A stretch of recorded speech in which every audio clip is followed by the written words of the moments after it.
Bueno, ¿qué tal? Buenos días a todas y todos. Bienvenidos a esta clase de genética en la que continuaremos lo que estábamos discutiendo en la anterior con respecto a Mendel, ¿sí?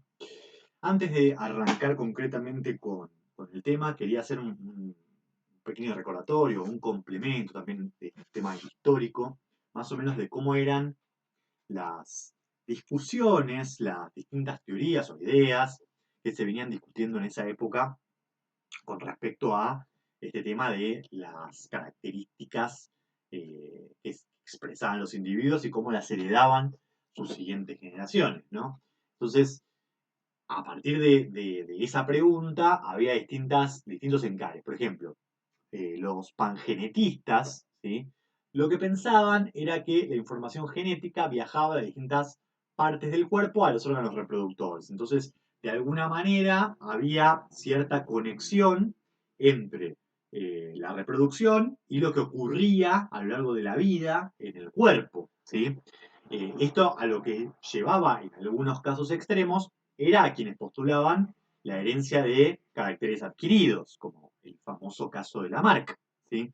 Que planteaba que si yo de alguna manera modificaba mi cuerpo, por ejemplo, yendo todos los días al gimnasio, haciendo fuerza y me crecían mucho los músculos, como también había una relación entre lo que pasaba en mi cuerpo y los órganos sexuales, mi hijo o mi hija ya iban a nacer con esa característica incorporada de alguna manera, entonces probablemente naciera con más musculatura que si yo, en lugar de haber ido al gimnasio, hubiese pasado una vida más sedentaria, sin ningún tipo de eh, estimulación de mis músculos, por llamarlo de una manera, en donde mis hijos o hijas nacerían sin esos músculos desarrollados, ¿sí? Por otro lado, como ya hemos discutido en clases anteriores, y en la clase anterior particularmente, en el video anterior, el preformacionismo lo que implicaba es que los nuevos organismos o potenciales organismos nuevos ya estaban desarrollados, ya estaban preconfigurados en las células sexuales, con lo cual lo único que les restaba para ser individuos adultos era simplemente crecer, ¿sí? Ya fuera que estaban almacenados en los espermatozoides, almacenados en los ovocitos, donde fuera que estuvieran almacenados, ya estaban ahí, tal y como iban a ser de adultos, y lo único que faltaba era alimentarlos y permitirles que crecieran solamente para aumentar de tamaño en esas características. Y luego, como dijimos, estaba la herencia combinada, en donde los genes simplemente, o mejor dicho, los factores que tendrían que ver con las características que se iban a expresar, se combinaban entre padre y madre, entre los dos organismos que se reprodujeran, y daban un híbrido intermedio, ¿sí? Como si fueran eh, factores continuos, ¿sí? Bien, dicho eso, ya vimos todo lo que había encontrado Mendel como para rebatir esas ideas previas y había planteado que en realidad los responsables de la expresión de esa característica eran estos factores que hoy en día llamamos alelos y que se combinaban de una manera discreta y no continua. Es decir, alguno de los dos se iba a imponer sobre el otro, permitiendo que esa característica que representaba el factor que se imponía se expresara y la otra quedaba como silenciada, ¿sí? La característica, el factor recesivo quedaba como silenciado y tenía la posibilidad de reaparecer en siguientes generaciones, ¿sí? Siempre y cuando se cumplieran otras condiciones, como por ejemplo que justamente ese factor también estuviera presente en homocigosis en el siguiente individuo, ¿sí? Hasta ahí estábamos todos muy contentos con Mendel, pero ya en el siglo XX se empezaron a ver que no todas las características que uno observaba se cumplían exactamente según las leyes de Mendel. Y acá empezamos entonces con este primer ejemplo, en donde efectivamente lo que había era algo diferente. Por ejemplo, lo que observábamos con cierto tipo de plantas que tenían una flor púrpura, cuando lo combinábamos con las plantas de color blanco, en la F1, en lugar de expresarse el púrpura o el blanco, según la ley cero de Mendel, donde deberían todos ser el mismo, todos los organismos de esa F1 deberían representar la misma característica, que sería la que definamos como dominante. En este caso, parecía volver al ruedo esta teoría de la herencia mezclada, porque en lugar de ser púrpura o blanco, lo que se expresaba eran todos homogéneos, eso sí, pero todos homogéneos en un color rosado, que no era ni púrpura ni blanco. Entonces uno decía, ¿qué pasó acá? ¿Sí? Y lo interesante es que cuando volvíamos a combinar la F1 con la F1, o sea, rosados con rosados, ahí lo que encontrábamos, como vemos más abajo, es una proporción de una púrpura, dos rosados y uno blanco. ¿Sí? Con lo cual, acá, de alguna forma, lo que encontramos es que, de alguna manera, el heterocigoto expresa un fenotipo diferente al homocigoto dominante. ¿Sí? Que no era lo que ocurría en los experimentos de Mendel que vimos en las clases pasadas. Porque justamente en las clases pasadas lo que veíamos era la proporción 3:1.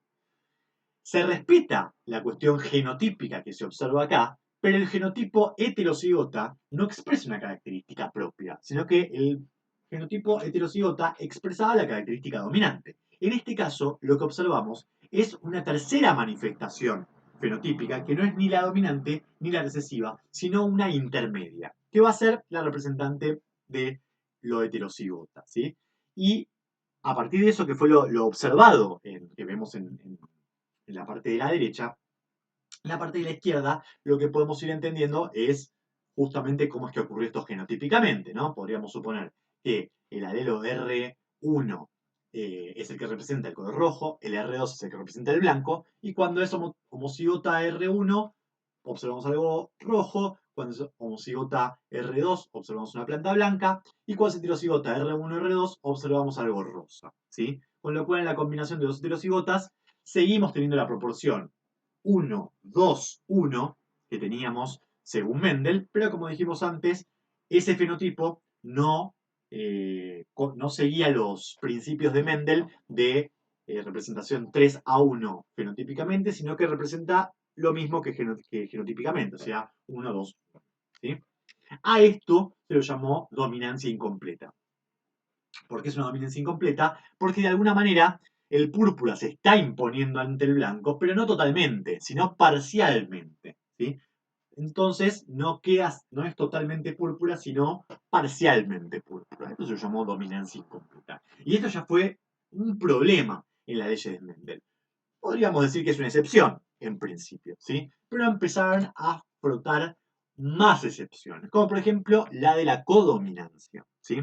La codominancia, el ejemplo por definición, es el de la sangre, ¿sí? El tipo de sangre. Ustedes saben que los tipos de sangre posibles son A, B, 0 y AB. ¿Sí? Estas son las cuatro posibles factores de sangre que tenemos entre los individuos humanos. ¿Sí? Acá cabría suponer, ¿sí?, que, no sé, entre la A, B y 0, alguno dominaría sobre otro y el otro dominaría sobre otro, como que habría una especie de escala. ¿Sí? El A, por decir algo, podría ser dominante sobre el B y sobre el 0, y el B sería solo dominante sobre el 0, por ejemplo. Pero no es lo que ocurría. ¿Sí? Porque lo que ocurría acá era una expresión simultánea de cada uno de esos elementos. ¿Cómo sería eso? Bueno, a ver, fijémonos varios ejemplos. Por ejemplo, si combinaban un A con otro A, ¿sí? Lo que ocurría es que aparecía una proporción 3:1 de A y de 0. Hasta ahí todo es normal, ¿sí? Suponiendo que los genotipos eran de F1, o sea, que eran heterocigotas, ¿qué vemos? Que hay una proporción fenotípica en cuartos, donde 3/4 se expresa A y 1/4 se expresa 0. Hasta ahí, todo ok. ¿Sí? El A sería el factor dominante y el único factor posible, 0, sería el que fuera un homocigota recesivo. ¿Sí? En el caso del B, pasa algo parecido. Si yo combino dos heterocigotas B que tienen en el genotipo el alelo B y el alelo 0, vemos una proporción 3/4, 1/4. Sigue siendo bastante mendeliano. Si yo combinara a dos individuos 0, como ya determinamos por los dos puntos anteriores que el 0 es recesivo, la única forma de que un individuo sea 0, fenotípicamente, es que su genotipo sea homocigota recesivo. Con lo cual, si yo combino un homocigota recesivo con un homocigota recesivo, necesariamente su hijo va a ser homocigota recesivo y va a expresar esa característica. Que es exactamente lo que pasaba, ¿sí? Pero el problema empieza a surgir justamente cuando empieza a combinar otros factores. Por ejemplo, si combino A y B, ¿cuál de los dos será el dominante? ¿Sí? No lo sé. Vamos a probar. Vamos a suponer que estoy combinando una heterocigota A0 con una heterocigota B0 y veo qué pasa. Lo que veo que pasa son todas las combinaciones posibles. O sea, hay un cuarto A, hay un cuarto B, hay un cuarto AB con una característica AB donde vemos que ninguna es dominante sobre la otra, sino que ambas se expresan al mismo tiempo, y una combinación un cuarto cero, ¿sí? Con lo cual, acá estamos viendo que si bien A es dominante sobre cero y B es dominante sobre cero, A no es dominante sobre B, ni B es dominante sobre A, sino que quienes tienen un genotipo AB expresan ambos. Y ahí es donde entra este nuevo término de codominancia, ¿sí? No es que A sea dominante sobre B, ni B sobre A, sino que ambos van a expresarse si es que están en el genotipo, ¿sí? Y el resto de las combinaciones va a dar lugar a varias posibilidades. Por ejemplo, si combino A con AB, voy a tener un medio de A, un cuarto de B, un cuarto de AB, y así sucesivamente todas estas combinaciones que ustedes, si quieren, pueden, a partir de saber los genotipos, armar los respectivos cuadros de Punnett, encontrar cuáles son los genotipos posibles con esas combinaciones y a partir de eso extraer cuáles son los fenotipos. ¿De acuerdo? Entonces, en principio, tanto el caso anterior como este varía un poco de las leyes de Mendel, pero no tanto, ¿sí? Porque en sí mismo lo que estamos encontrando es que de pronto hay algún que otro gen o característica que eh, no tiene una expresión dominante en la heterocigosis, sino que o expresa ambas o expresa una a mitad de camino que si fuera homocigota, como pasaba en la dominancia incompleta. Hasta ahora, más o menos, nos alejamos de Mendel, pero no es tan grave en principio, ¿sí? Entonces, acá vamos a introducir una pequeña digresión, ¿sí? Química, que no es la que se conocía en ese momento, pero a la cual se llegó después de un experimento que vamos a ver a continuación. Entonces, ¿qué es exactamente A y B como factores sanguíneos? ¿Sí? Los antígenos A y B son concretamente proteínas que expresan los glóbulos rojos. ¿Sí? Quienes son factores A, los glóbulos rojos expresan una proteína en su superficie celular que llamamos A. Los que son B expresan un antígeno, o sea, una proteína en su superficie que es el B. Y quienes son cero no expresan ninguno de los dos. ¿Sí? Eh, Esto es un descubrimiento que se hizo a partir de la Primera Guerra Mundial, a partir del cual había personas que se desangraban y se decidió transfundirla sanguíneamente con algún otro soldado o voluntario civil, si se quiere. ¿Sí? Pero lo que pasaba es que a veces en esas transfusiones la persona terminaba muerta, ¿sí? Porque su sistema inmunológico reaccionaba de una manera repetida ante esa transfusión de sangre que derivaba en la muerte del paciente. Lo que se terminó encontrando finalmente fue esto que estamos mencionando ahora, donde de pronto los individuos que tienen un factor A en sus glóbulos rojos, al recibir sangre con glóbulos rojos con un factor diferente al A, como por ejemplo el B o el AB, ¿sí? Reaccionaban esos glóbulos rojos como si fuera un antígeno, una sustancia desconocida patógena, con lo cual la combatían y se reducían los niveles sanguíneos. Eso derivaba en la muerte celular del paciente. Lo mismo pasaba con los que eran B y recibían un A, o los que eran 0 y recibían un A o un B. ¿Sí? A quienes no les pasaba eso, obviamente, eran los que tenían, por ejemplo, el factor AB, porque el factor AB, como endógenamente ya tenían esas dos proteínas, si lo transfundían con un A, no pasaba nada, porque el A seguía siendo algo natural, si lo transfundían con B no pasaba nada, porque era algo natural, y si lo transfundían con un 0 no pasaba nada, porque no había nada ahí en ese glóbulo rojo. ¿De acuerdo? Con lo cual, por ese motivo, que se considera hoy en día a los AB como justamente receptores universales, porque pueden recibir sangre de cualquier persona, ya sea A, B o cero, o AB mismo, ¿sí? En cambio, los que son cero no pueden recibir de nadie más que de otra persona que sea cero, pero sí pueden donar, sí pueden dar, por eso son dadores universales, tanto a A como B como a B, porque al no tener ninguna proteína en el glóbulo rojo, no hay ninguna respuesta inmunológica ante eso, ¿sí? Dicho esa idea, ahora vamos a lo que vemos acá en la lámina, ¿sí? ¿Cómo es que surge el factor A o el factor B? Bueno, lo que pasa es que concretamente lo que hay es, en principio, un alelo en particular, ¿sí? Que permite la existencia de una sustancia H en el glóbulo rojo, ¿sí? Esa sustancia H es un precursor de ese posible factor A o ese posible factor B. Con lo cual, los que son A convierten esa sustancia H, o sea, los que son factor A tienen un gen específico que produce una enzima particular que justamente va a modificar esa sustancia H en lo que llamamos antígeno A, ¿sí? Los que son factor B, lo que tienen, en realidad es un gen, un alelo B, que sintetiza una proteína que es una enzima que modifica esa sustancia H en el antígeno B. ¿De acuerdo? Y obviamente, si no tenés ninguno de esos dos alelos, lo que sos es simplemente factor cero. ¿De acuerdo? Esta es una pequeña introducción química. Pero ¿qué pasaba? ¿Sí?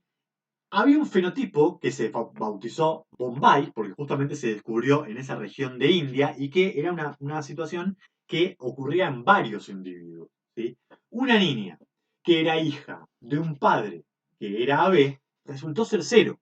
Y esto es extraño, ¿no? Porque si justamente uno de los padres es AB, significa que tiene que tener tanto el alelo A como el alelo B, o sea, el factor A como el factor B, con lo cual cualquier gameto que ese individuo vaya a producir va a ser o A o B, con lo cual, por más que se cruzara con una madre que fuera cero, de todas maneras su hija debería ser mínimo A o B, y la hija resultó ser cero. Entonces acá, esto fue algo que llamó la atención, y dijeron, che, ¿cómo puede ser que si el padre es AB, la hija resulte ser cero? Acá Mendel nos engañó o algo raro está pasando. Lo que se descubrió es que esta niña lo que tenía eran dos alelos recesivos para el gen FUTI, que es el gen de la furosa. ¿Sí? Volvamos hacia atrás. El gen anterior a la sustancia H. O sea, la furosa es la enzima que lo que va a hacer es justamente modificar a un precursor anterior a la sustancia H y convertirla en sustancia H. Con lo cual, si ese gen no está, si ese alelo en particular, el de la furosa, no está, por más que vos tengas el alelo de la enzima que después convierte a sustancia H en antígeno A, como no tenés sustancia H, no vas a tener nunca el antígeno A. Lo propio vale para el B. O sea, si no tenés el precursor a partir del cual la enzima que te da la característica B o A va a convertir a la sustancia H en el antígeno B o A respectivamente, no vas a tener nada. ¿Sí? Con lo cual había otro alelo involucrado en la definición de los factores sanguíneos. ¿De acuerdo? Que era este alelo FUTI. ¿Sí? Bien. Esto es lo que se definió ya no como codominancia ni dominancia incompleta, porque no tenía que ver con un solo gen, sino que había dos genes interaccionando, dos genes independientes, que, bueno, mejor dicho, dos genes que supuestamente son independientes por ser distintos, siguiendo los principios de Mendel, no eran tan independientes uno del otro, sino que estaban bastante relacionados entre sí. Porque, justamente, si esa sustancia H, ¿sí? no se producía, entonces el otro gen tampoco se podía expresar. ¿De acuerdo? Entonces, la epistasia, concretamente, refiere a cuando alelos de un gen recesivos en homocigosis reprimen la expresión de otro gen ubicado en otro locus, que veremos a continuación qué significa. ¿Sí? ¿De acuerdo? O sea, cuando un gen homocigota recesivo está reprimiendo, silenciando a otro gen, es cuando hablamos de epistasis. ¿sí? En ese caso, los alelos recesivos que enmascaran al otro gen los llamamos epistáticos y los alelos enmascarados los hipostáticos. ¿De acuerdo? Entonces, fíjense que tal cual, como dijimos, o no me acuerdo si ya lo dijimos. No, todavía no lo dijimos. Pero lo que vamos a encontrar en esta combinación de dos factores diferentes es que la proporción F2 ya no va a ser 9331 como planteábamos en las leyes de Mendel, sino que va a ser otra. Veamos cómo lo podemos calcular. ¿Sí? Vamos a suponer que estamos combinando dos padres heterocigotos para ambos genes. ¿Sí? Para uno, que es codominante, la proporción que encontramos es un cuarto va a ser A, dos cuartos va a ser B y un cuarto va a ser B. ¿Sí? Y el otro gen, ¿sí? Va a ser, ya, debido a que son dos heterocigotas, tres cuartos y un cuarto, como siempre hemos analizado mendelianamente. Entonces, al combinar estos dos factores, lo que vamos a encontrar es, por ejemplo, hay un cuarto que pueden ser A, en principio por este gen, pero de ese cuarto que puede ser A, tres cuartos forman la sustancia H, porque tienen al menos uno de los alelos dominantes H, y un cuarto no, porque son heterocigotas, perdón, porque son homocigotas recesivos de la sustancia H. Con lo cual, un cuarto de los un cuarto que deberían ser A, van a ser tipo cero, ¿sí? A pesar de tener la homocigosis dominante de A, ¿sí? A pesar de ser homocigotas A, son cero. ¿Por qué? Porque justo no forman la sustancia H. ¿De acuerdo? Lo mismo pasa para los demás. Hay un cuarto de los que podían ser AB que van a ser cero también. ¿Por qué? Porque justo es un cuarto que a pesar de ser AB no forma la sustancia H. Y así sucesivamente. ¿Sí? Así como vimos en la clase anterior de la multiplicación de probabilidades para cada uno de los genes independientes para saber cuántos me van a dar de cada tipo, lo que terminamos encontrando, la proporción fenotípica final, va a ser que sobre los 16 casos, 6 van a ser AB, 3 van a ser B, 3 van a ser A y 4 van a ser 0. O sea, la proporción 9331 no se reproduce acá, sino que hay una proporción nueva, que es 6433. ¿De acuerdo? Esto nos modifica un principio fundamental de Mendel, que era que supuestamente, según la ley, según la segunda ley de Mendel, que es la ley de independencia de factores, deberíamos tener una proporción fenotípica en F2 de 9331. Y acá no ocurre. ¿Sí? Y además, los dos genes, como ya hemos dilucidado, no son independientes, sino que tienen una relación particular. ¿Sí?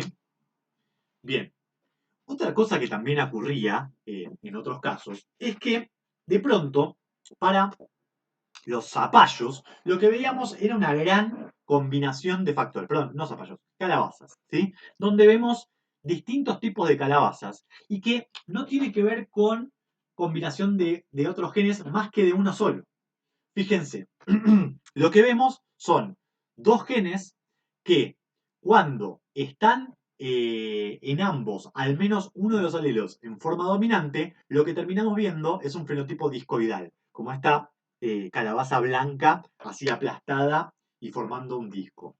Cuando lo que encontramos en ambas características o en ambos genes es solo uno dominante, ¿sí? En una de ambas, lo que termina dando es algo esférico, como este tipo de calabaza más el tipo cauti, ¿sí? Y cuando vemos que ambos son homocigotas recesivas, lo que vemos es esta forma medio alargada, en forma de pato, diría yo, pero bueno, vamos a llamarla alargada, ¿sí? Lo cual nos da una proporción de 9 discoidales, 6 esféricos y 1 alargado, que nuevamente no es 9331 como pensábamos antes, sino 961, ¿sí? Otra combinación extraña. Entonces, lo que quiero que extraigamos juntos de estos últimos ejemplos es que las proporciones de la F2 nos ayuda a entender, a pesar de que no tengamos ni idea de si hay o no una relación entre esos genes, solo viendo la proporción F2, podemos ver si existe una interacción de esos dos genes o son genes independientes convencidamente. ¿Sí? Si la proporción no es 9331, como plantea Mendel en su ley de independencia de genes, entonces esos genes tienen algún tipo de relación. ¿De acuerdo? Entonces acá hay una serie de ejemplos que les doy como para que vean que si bien la proporción 9331 sigue siendo de alguna manera la proporción que podemos ver para encontrar si esos genes tienen una relación, cuando vemos que las combinaciones son diferentes a 9331, significa que esos dos genes que estamos analizando no son exactamente independientes, sino que alguna relación tienen. ¿Sí? Y acá hay varios ejemplos que después pueden observar, solo a modo de ilustración de ejemplos no más. ¿Sí? Bien, por último, el último agregado que quiero hacer en esta primera digresión sobre las leyes de Mendel es algo que encontró un investigador sobre el cual vamos a volver en breve, que es Morgan, ¿sí?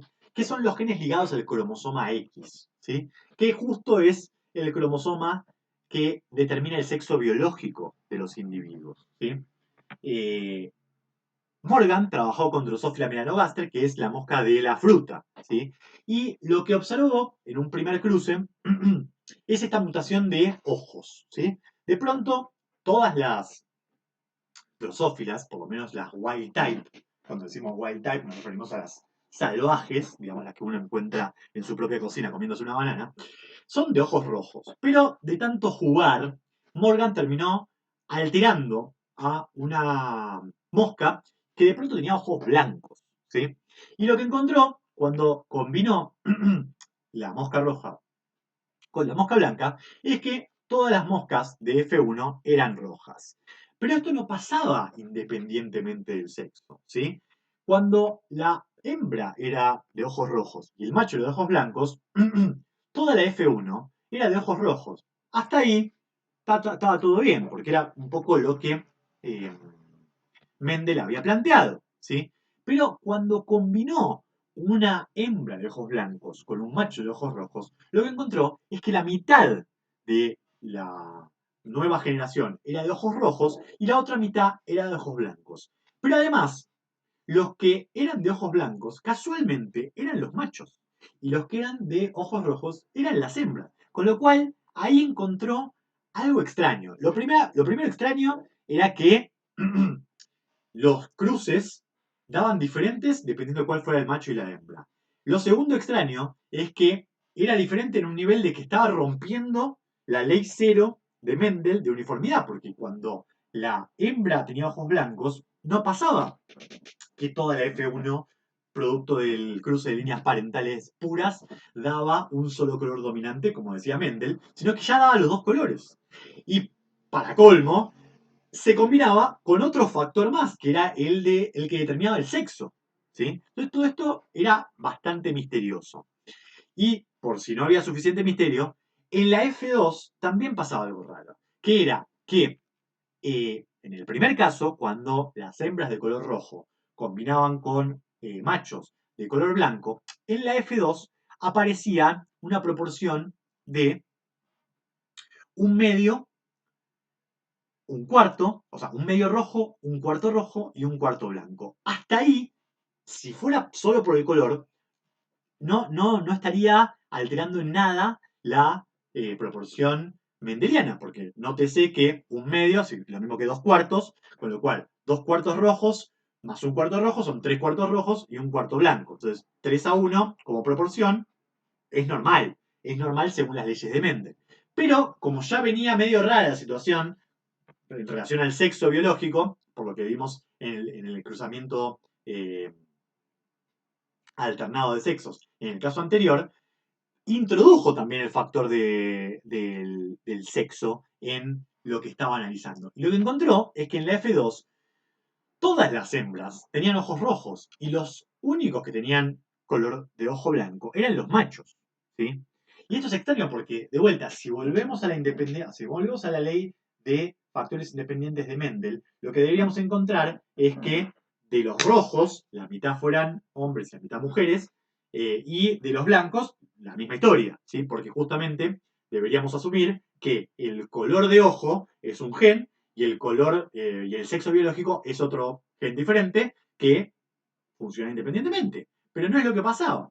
Y para colmo de males, en la otra combinación, cuando planteábamos una hembra de ojos blancos con un macho de color rojo, además de la F1 ser extraña, en la F2 esa extrañeza continuaba, porque acá sí resulta que ocurría lo que habíamos dicho que debería haber ocurrido. Es decir, había un cuarto de hembras de color rojo, un cuarto de hembras de color blanco, un cuarto de machos de color rojo y un cuarto de color blanco. ¿De acuerdo? Entonces, toda esta combinación fue extraña en particular. ¿Sí? Bien, ¿cómo podemos explicar todo esto genéticamente hablando? Bueno, Morgan acá, con lo que dio, fue con que de alguna manera, tanto el sexo como el color de ojos estaba ligado. Con lo cual lo asoció al cromosoma sexual, pero particularmente el cromosoma X, ¿sí? Donde lo que acá vemos, ¿sí? Es que el cromosoma X o sea, la combinación XX es la combinación de hembra, la combinación XY es la combinación de un macho. El gen del color de ojo, ¿sí? Está asociado al cromosoma X exclusivamente. Entonces, cuando la hembra es roja, significa que tiene los dos factores de color de ojo que son dominantes y que son color rojo. ¿Sí? Entonces lo ponemos con una W mayúscula. En cambio, el macho blanco tiene solo un alelo, ¿sí? Que es de color de ojos, porque tiene solo un cromosoma X, y que justo como es el macho de ojos blancos, es recesivo. Con lo cual, la hembra puede dar o un X W mayúscula o otro X W mayúscula. Lo único que puede dar es X W mayúscula. En cambio, el macho puede dar un X W minúscula o un Y que no tiene nada que ver con el color de ojos. ¿De acuerdo? Entonces, en esa combinación, ¿qué puede haber? Un X W mayúscula con un X W minúscula, o un X W mayúscula con un Y. XW mayúscula con un I es un macho rojo, porque es XY, que es macho, y a la vez el W mayúscula, que representa el rojo, es dominante por sobre el color de ojo blanco. ¿Cómo sé yo eso? No por el macho, sino por la hembra. La hembra tiene una X dada por la hembra y una X dada por el macho. El X que da el macho es el de color de ojos blancos y el X dado por la hembra es del color de ojos rojos. Justo resulta que las hembras todas tenían color de ojos rojos. Con lo cual, estamos viendo que el color de ojos rojos es dominante por sobre el color de ojos blancos. ¿Sí? Entonces, esto es lo que nos explicaría la F1 de por qué eran todos, independientemente del sexo, de color de ojos rojos. Ahora, cuando hagamos la F2, vamos a ver qué combinación posible. La combinación posible de esta hembra, que por un lado tiene un X con un W mayúscula, y otro X con un W minúscula, que se combina con un macho rojo que puede dar un Y, que nada tiene que ver con el color de ojos, o un X que tiene justamente el gen del color de ojos rojos. Hacemos el cuadro de Punnett clásico y acá vemos esta combinación de elementos, ¿sí? Que puede ser homocigota dominante y hembra, ¿sí?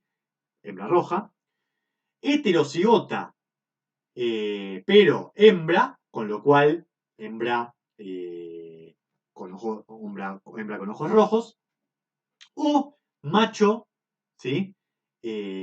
Con ojos rojos o macho con ojos blancos. En este caso, a la combinación, ¿sí? De X e Y, como justamente no la podemos definir como homocigota ni como heterocigota, porque tiene un solo factor, lo llamamos hemicigota, ¿sí? Hemi, con H, significa mitad. Entonces, los genes asociados al cromosoma X en las hembras pueden ser homocigotas o heterocigotas, pero en los machos van a ser siempre hemicigotas, porque los machos solo tienen un cromosoma X. Con lo cual, si ese cromosoma X tiene el alelo dominante, serán hemicigotas para la característica dominante. Si el cromosoma X del macho justo es el recesivo, tendrán expresada esa característica. Y lo mismo podemos hacer con el cruce de si la hembra es blanca. Lo que pasa es que con una hembra en blanca, ahí sí o sí los machos descendientes de la F1, todos van a tener los ojos blancos. ¿Por qué? Porque en los machos de la F1, el cromosoma Y, que asigna ese sexo biológico, solo puede ser cedido por el macho. Con lo cual la hembra siempre va a ceder el único cromosoma X que va a tener ese macho de F1, que siempre va a ser de ojos blancos. Porque justamente la hembra, al ser de ojos blancos, la única posibilidad que tiene es ser homocigota de ojos blancos. ¿De acuerdo? Entonces, todos los machos de la F1, hijos de una hembra blanca, van a ser blancos, blancos de ojos, ¿sí? Acá esta W parece mayúscula, pero tiene que ser sí o sí minúscula, ¿de acuerdo? Porque justamente es la recesiva de ojos blancos.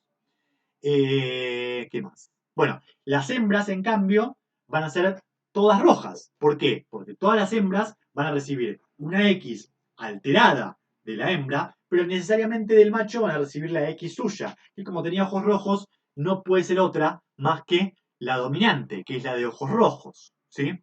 Y luego, en F2, tenemos que hacer el mismo cuadro de Punnett siempre, pero con esta nueva característica. ¿Y qué vemos acá?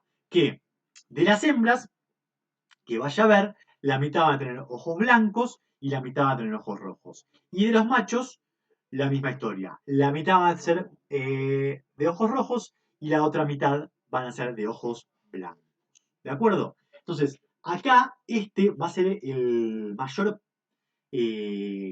parche o problema que nos vamos a encontrar con las leyes de Mendel que hemos demostrado hasta el momento. O sea, ya no hay una dominancia incompleta o codominancia que dentro de todo son pequeños parches a la ley de Mendel, sino que acá directamente vemos dos genes relacionados hasta el punto donde directamente están ligados, donde directamente ya no podemos decir que son dos genes independientes, sino que es prácticamente el mismo gen, ¿sí? Que responde para dos características diferentes, ¿sí? No, no es el mismo gen, sino dos genes que van juntos de la mano, ¿de acuerdo? Y esto va a cambiar radicalmente los alcances de las leyes de Mendel que hemos visto hasta el momento. Bueno, eso es todo por el momento, no quiero atosigarlos más, continuamos la clase que viene.